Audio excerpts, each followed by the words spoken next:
বন্ধুরা, শুভ বিবাহ ধারাবাহিকের আজকের পর্বে দেখানো হয়েছে জ্যোৎস্নাদি তেজকে বলে, ভাই তুই এসব কি বলছিস? এমন একটা সিদ্ধান্ত নেওয়ার আগে সুধার সাথে একবার অন্তত কথা বলে নে। তেজ বলে, আমি যেই সিদ্ধান্ত নিয়েছি সেটাই শেষ সিদ্ধান্ত।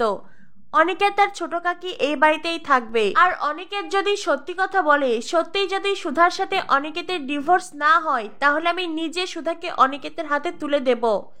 এই কথা শুনে সুধা করুণ দৃষ্টিতে তেজের দিকে তাকিয়ে থাকে।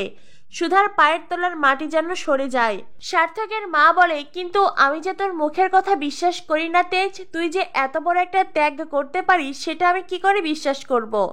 তেজ বলে, তাহলে তুমিই বলো আমাকে কি করতে হবে। সার্থকের মা বলে, পরশু অনিকেতের জন্য দিনটি খুব শুভ, তাই ওই দিনেই সুধার সাথে অনিকেতের বিয়ে দিবি, তুই নিজে দাঁড়িয়ে থেকে। তেজ বলে, ঠিক আছে বেশ, তুমি যা চাইছো তাই হবে। সুধা বলে, না মিস্টার বসু মল্লিক, না, আমার জীবনের সিদ্ধান্ত একান্তই আমার। আমি আমার জীবনের সিদ্ধান্ত অন্য কাউকে নিতে দেব না। মিস্টার বসু মল্লিক, আপনি কিছুতেই আমার জীবনের এত বড় একটা সিদ্ধান্ত নিতে পারেন না। তেজ বলে, অবশ্যই পারি, আমি যা বলছি সেটাই হবে। সুধা তেজের কথায় আপত্তি করে। তেজ তখন সুধার হাত ধরে নিজের ঘরে নিয়ে যায়। তেজ সুধাকে ঘরে নিয়ে দরজা বন্ধ করে দেয়। সুধা বলে, মিস্টার বসু মল্লিক, আমি তো আর পণ্য নই যে আপনি যখন চাইবেন যার তার হাতে আমাকে তুলে দেবেন। মিস্টার বসু মল্লিক, আপনি কি করে এত বড় একটা কথা বলতে পারেন? আপনি কি করে ভাবলেন আপনি নিজের স্ত্রীকে অন্য কারো হাতে তুলে দেবেন? মিস্টার বসু মল্লিক, ও যা কিছু করছে সবটার অভিনয়, সবটার নাটক। ওর স্মৃতি হারানো, আপনার গাড়ি অ্যাক্সিডেন্ট করা, সবকিছুর ওর প্ল্যান ছিল। ও অত্যন্ত একটা পাশবিক মানুষ, আমি ওর কাছে কিছুতেই ফিরতে চাই না।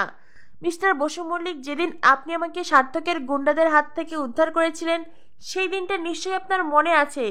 সার্থক কখনো আমাকে ভালোবাসেনি, কখনো আমাকে সম্মান শ্রদ্ধা করেনি। ওই রকম একজন পাশবিক মানুষের কাছে আমি কিছুতেই যাব না। তেজ বলে, এখন আপনার মনে হচ্ছে পাশবিক, আর এই কদিন আগেই তো ঠাকুরপো ঠাকুরপো করেছেন, কেন তখন আমাকে সত্যিটা বলতে পারেননি? এখন আমার হাতে কিচ্ছু নেই। সুধা বলে, মিস্টার বসু মল্লিক, আমি আপনাকে সবটা বলতে চেয়েছি, হসপিটালে বারবার অনিকেতের আসল পরিচয় জানাতে চেয়েছি, কিন্তু আপনি তো বিশ্বাস করে আছেন যে অনিকেত আপনাকে অ্যাক্সিডেন্ট থেকে বাঁচিয়েছে। আপনি তো আপনার ভাইয়ের সম্পর্কে কোনো নেগেটিভ কথা শুনতেই চাইছিলেন না। তেজ বলে, সুধা, কিন্তু আপনি তো পারতেন তবুও ভরসা করে আমাকে কথাটা জানাতে। সুধা বলে, মিস্টার বসু মল্লিক, আমাকে আপনি সময় দিন, আমি আপনাকে সবটা প্রমাণ করে দেব।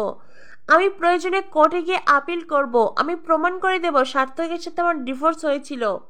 তেজ বলে, এখন আপনি প্রমাণ করতে এসেছেন, লাস্ট মোমেন্টে চাইছেন, কেন এতদিন প্রমাণ করতে পারেননি? তেজ আর সুধার মধ্যে অনেক ঝগড়া চলতে থাকে। সুধা বলে, মিস্টার বসু মল্লিক, আপনিও বাকি পুরুষদের মতনই, আমি আপনাকে আলাদা ভেবেছিলাম, কিন্তু না, আপনিও অন্যদের মতনই নিজের স্ত্রীকে অবিশ্বাস করছেন, নিজের স্ত্রীকেই ভুল বুঝছেন। তেজ বলে, তাহলে যান, এই বাড়ি থেকে চলে যান। সুধা বলে, মানে? তেজ তখন সুধাকে বিছানার উপর বসিয়ে দেয়। তেজ সুধাকে বলে, খুব তো বড় গড়া করে বললেন, প্রমাণ করতে না পারলে চলে যাবেন, তাহলে? সুধা বলে, মিস্টার বসু মল্লিক, আমার জেঠিমণি, আমার বৌদি সবাই টাকার কাছে বিক্রি হয়ে গেছে, আমার ডিভোর্সের কাগজে চুরি হয়ে গেছে, আমাকে একটু সময় দিন, আমি কোর্টে আপিল করব। তেজ বলে, সুধা, যারা এত বড় একটা ষড়যন্ত্র করতে পারে, আপনার কি মনে হয় আপনি কোর্টে আপিল করলেই ওরা সবটা হতে দেবে? কিচ্ছু হতে দেবে না। আমার এই নাটক করা ছাড়া আর কোনো উপায় নেই। সুধা তো তেজের কথা কিছুই বুঝতে পারছে না। তেজ তখন সুধাকে বলে, আপনি কথা দিয়েছিলেন আপনি যদি প্রমাণ দিতে না পারেন তবে বাড়ি থেকে চলে যাবেন, আর সেটা আমি হতে দিতে চাই না। আপনাকে এই বাড়িতে রাখতে হলে এখন আমাদের এই অভিনয় করতেই হবে। সুধা, আপনি আমাকে ভরসা করেন? সুধা বলে, নিজের চাইতেও বেশি। তেজ বলে, তাহলে বিশ্বাস রাখুন, আমি কিছুতেই আপনাকে অন্য কারোর হতে দেব না। স্বয়ং ভগবানও আপনাকে আমার কাছ থেকে কেড়ে নিতে পারবে না। এতদিন ওই সার্থক অনিকেত যেই হোক না কেন ও খেলেছে, আর এবার খেলবে তেজ বসু মল্লিক।